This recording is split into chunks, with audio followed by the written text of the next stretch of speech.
Welcome and welcome back to another video on the channel for all the new and returning subscribers and or viewers. My name is Mike. Today I'll be discussing with you how the narcissist literally takes your life for granted in numerous ways. I'll be discussing how in the following, but before I do so, if this topic resonates with you, you can relate with it, etc., please like, comment, and subscribe. Do all that good stuff for me, please, and thank you. So here we go.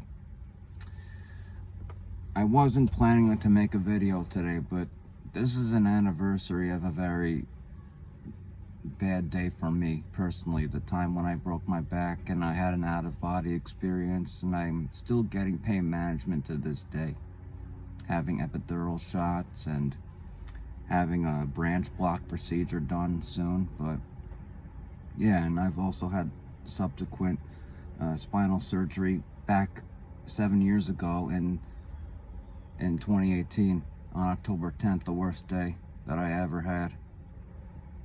I had this transformative experience wherein I felt my body levitate, and I was just looking down upon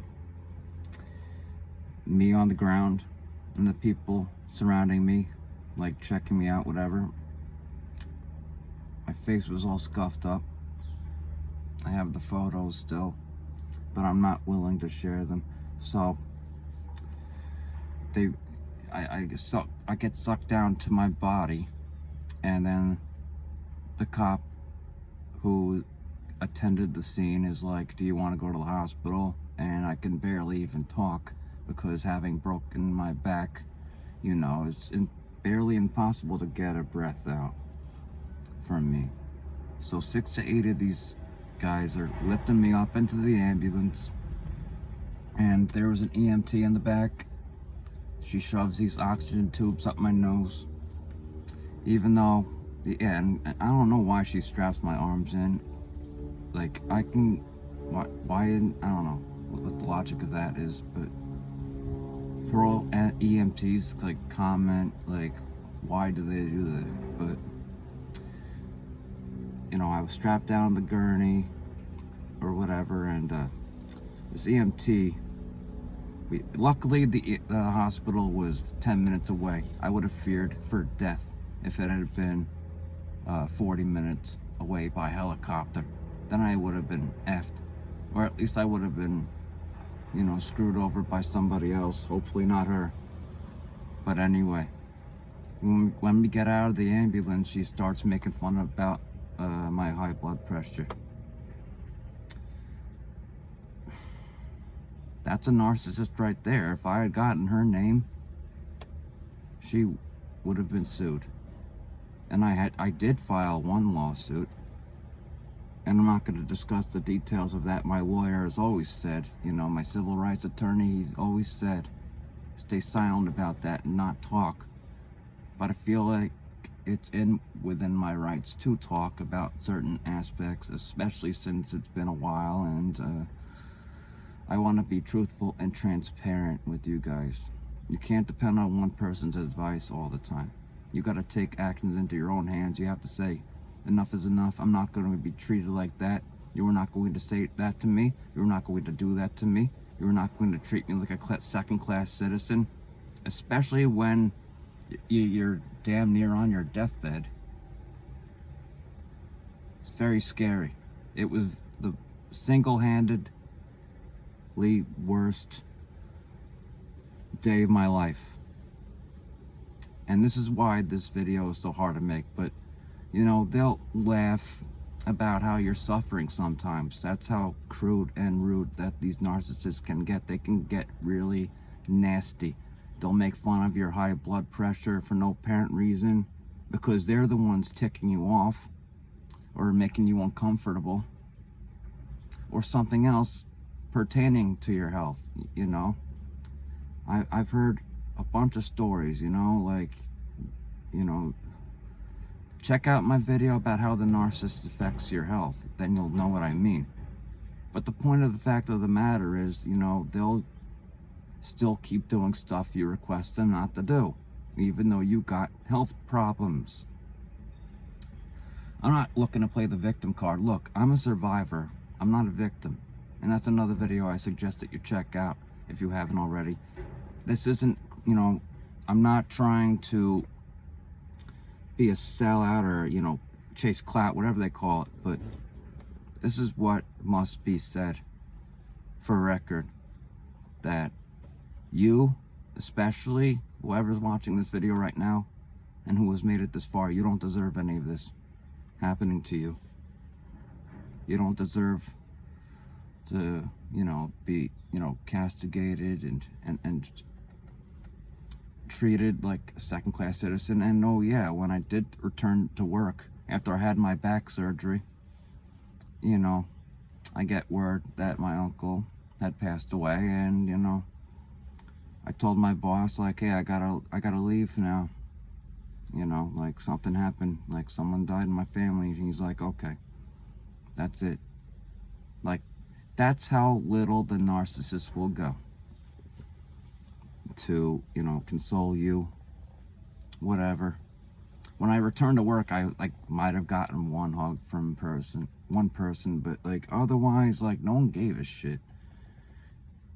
Pardon my French, but I was paying union dues, and someone still managed to snag my daytime hours. It was ridiculous.